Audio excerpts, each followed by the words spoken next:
Just grabbed lunch at a hamburger place in my neighborhood, and I'm gonna be walking back to my apartment. I've got a 10-minute walk ahead of me. It's a half a mile, so I figured maybe I'll walk and I'll check in with you guys every couple of minutes and give you my thoughts on just random things around the way, because it's been a while since I made a video, and this seems like an easy way to get a video made.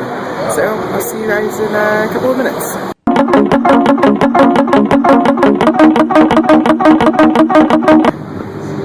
Here's my first thought from the walk. My neighborhood is pretty weird because there's this weird range from east to west, just within the space of one city block of apparent income. So right now we're on the east side of my neighborhood, and this is the side that's a little worse off economically, and you can kind of see that behind me, like with this weather-beaten garage with graffiti on it.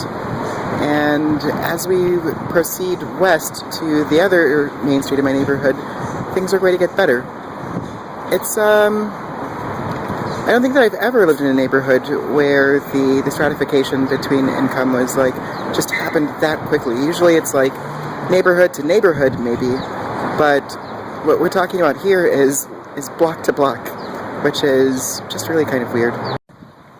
Okay, so there's this weird sign on this pole. Mrs. Carter, I found your property, please call me, and then a telephone number. Is that not like the weirdest way to to let somebody know that you found something in theirs? Like, what are the odds that Mrs. Carter's going to be walking by this pole and be like, you know what? That piece of property that was missing, I can't believe somebody found it. But I kind of peeked in through the gate, and it looks like they got like all kinds of property on the property. So anyway, it was just a weird thing that I came across. What is going on behind me? Check this out. It's like a bunch of cameras and a smile you're on camera sign. And then like this weird like cheap metal fence. I don't understand what's going on in this house. But I better get out of here because I tried to just sort of stand across the street and observe for a while, and I realized like halfway into my observation that I was not slick because I was just standing there like perfectly still, just staring, and that's not how you conduct surveillance. So I'm gonna get out of here before something weird happens.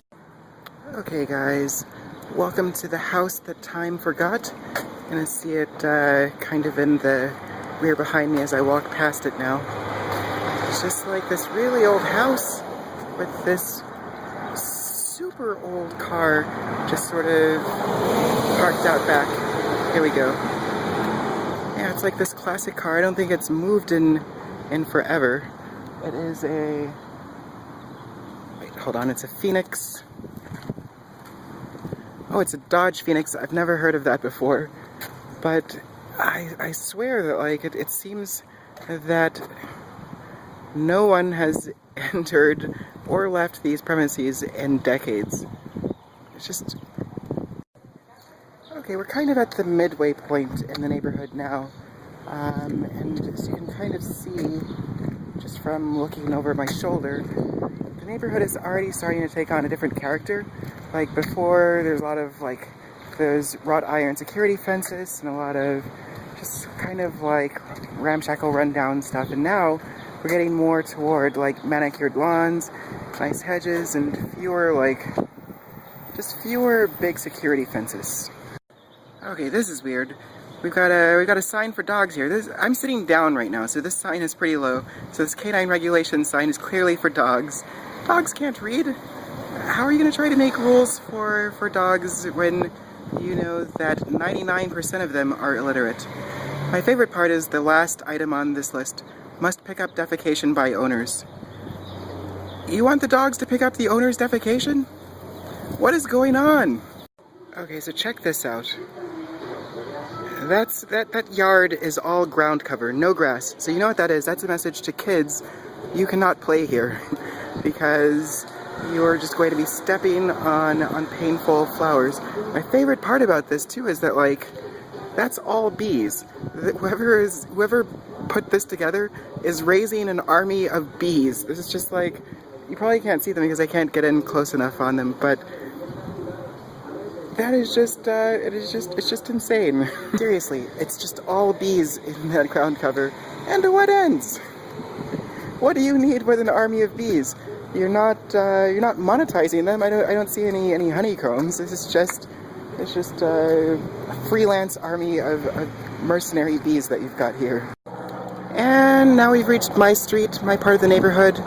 Not even a fence to be seen, a lot of apartments because that's just the nature of Los Angeles, but it's just kind of amazing to me that this neighborhood changes so much in character from one end to the next.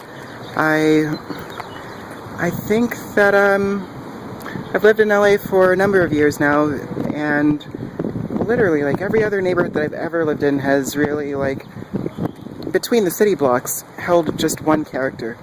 Now, when I first moved here, I lived in Hollywood, and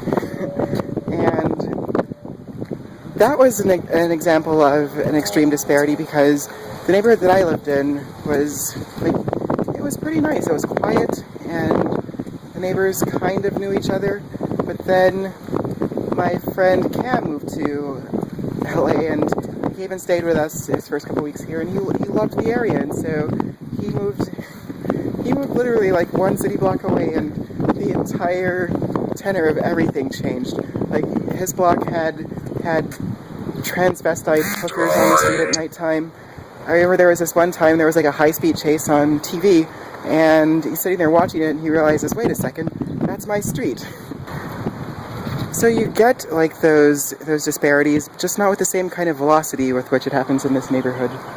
So that's it. I'm gonna head into my apartment now, and that's it. Maybe I'll talk to you guys later.